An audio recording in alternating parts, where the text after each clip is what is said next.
good morning or good evening whenever you are watching this. I hope you are doing well. My name is Catherine, and today I am coming at you with a reading vlog slash book review. I don't know why, I don't know how, but I was asked by Wednesday Books to be a part of the blog tour for A Golden Fury by Samantha Cohoe. I was so excited when they reached out because this book was already on my TBR and was definitely on my watch list on Goodreads. So of course I had to say yes. I'm going to be taking you all with me as I read through this book. I'll be checking in every 25% or so. At the very end I'll be doing a full book review, spoiler free. If you do want to just skip to the book review portion, I will put a timestamp thingy down below. A Golden Fury follows Thea Hope, who longs to be an alchemist by her own right and not just live in the shadow of her famous alchemist mother. They are very close to creating the Philosopher's Stone, which gives you immortality and also turns any metal into gold. So immortality and riches beyond measure. But in a state of madness, her mother destroys all the work that they've done on the stone. Thea soon discovers that there is a curse on this stone, and anyone who attempts to make it is driven to madness. With the French Revolution looming, she is sent to Oxford to live with her father. Of course, there's some bad people trying to get the stone, trying to get the information so they can create the stone, and they don't believe Thea, so she has to choose between making the stone or letting people hurt her family. It sounds absolutely fascinating. I cannot wait to get started in this. So without further ado, let's go. Hi, so I've just made it to the 25% mark of the book. Also, my hair has changed.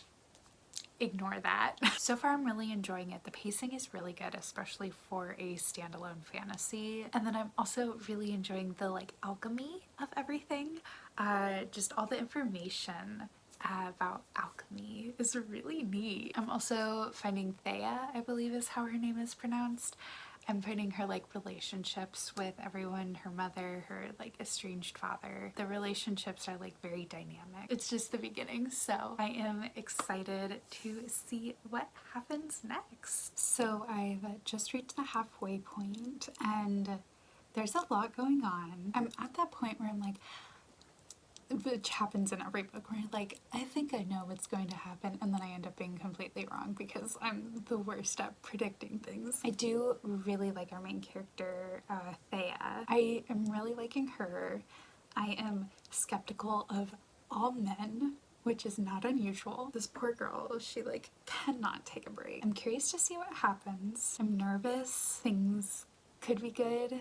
They could be bad, but yeah, I'm really enjoying this story so far. The whole alchemy where it's magic but not magic is really cool. I do wish there was a little bit more focus on the actual alchemy versus the relationships. I like learning about the relationships and everything, but I kind of want to know more about the whole process, if that makes sense. So I've just hit the 75% mark. Listen, I called some things, which is rare for me. I'm upset, I'm stressed, I want things to work out.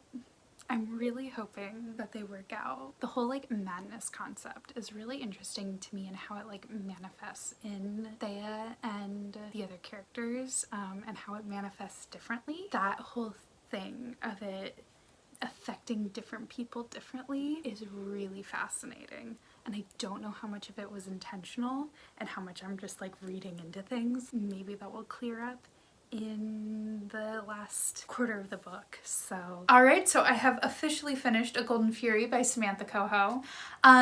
First, let me start by saying I genuinely did really enjoy this book. It is a historical fantasy standalone novel, which I really think there needs to be more standalone novels, especially in the fantasy genre. So many times in fantasy, it's duologies, trilogies, 7-book series. And sometimes you just need a story to open and close all in one book. And this one packed a lot in the less than 400 pages that this book was. And despite it being so short for a like standalone novel, it was really well paced, which I definitely appreciated. I never felt like there were any moments that dragged and then went too fast, if that makes sense. I also really enjoyed the ending of the book. I felt like it left a lot of possibilities for where the characters could go next, what could happen in the future, but it still felt like it was a complete story. So it left you fulfilled without feeling like the characters and their stories and their lives ended right there. Our main character, Thea, goes through a lot, and she has had a lot of like self-doubt instilled in her through her like upbringing and through her childhood, to the point where now she definitely has a lot of like decision-making problems, and she has a lot of those like confidence problems where she doubts that she is good enough, while also knowing that she has the skills to be an alchemist and she has the skills to create this philosopher's stone. Seeing that like sort of internal conflict was really interesting. There is a lot of internal conflict to build upon the external conflict that she faces. Because it is a shorter standalone novel, these side characters you don't get as much development of, which is a little bit disappointing, and it is a rather large cast of characters. I would have liked to see a little bit more, especially in terms of the few female characters. Unfortunately, despite it being like a female empowerment type book, there's like kind of a lack of women in the book. I would have really liked to see a little bit more of the character Rahel, I believe is how her name would be pronounced. I would have liked to see her development and her interact with the story a little bit more and not have it revolve as much around the men in Thea's life. There are a lot of twists and turns. It very much does keep you on your feet trying to figure out what's next. I wouldn't say it was completely predictable, but there was some really good foreshadowing where I was able to pick up clues to see what was going to happen next. Overall, it's a really enjoyable, fast-paced book. It draws you in. I really enjoyed my time reading it. I am going to put a content warning on this book for emotional and physical abuse, as well as an kind of attempted rape. I don't know if that was the intention of it, but that's what it came across as well as it is quite bloody. So if you don't do well with gore, keep that in mind. A Golden Fury comes out October 13th, so be sure to check it out. The hardcover looks stunning. If I can, I'll put like a picture or whatever of it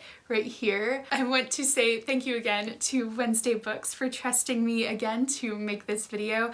I have put a link to all the like social media and everything down below, so be sure to check that out. Thank you so much for watching. If you like this video, please be sure to give it a big thumbs up. If you want to see more videos like this and other bookish content, be sure to hit subscribe and turn on that little bell icon so you get notified every single time I post. I generally post every Monday and Thursday, so be sure to subscribe so you don't miss a video. I hope you have a wonderful rest of your day, and until next time, bye!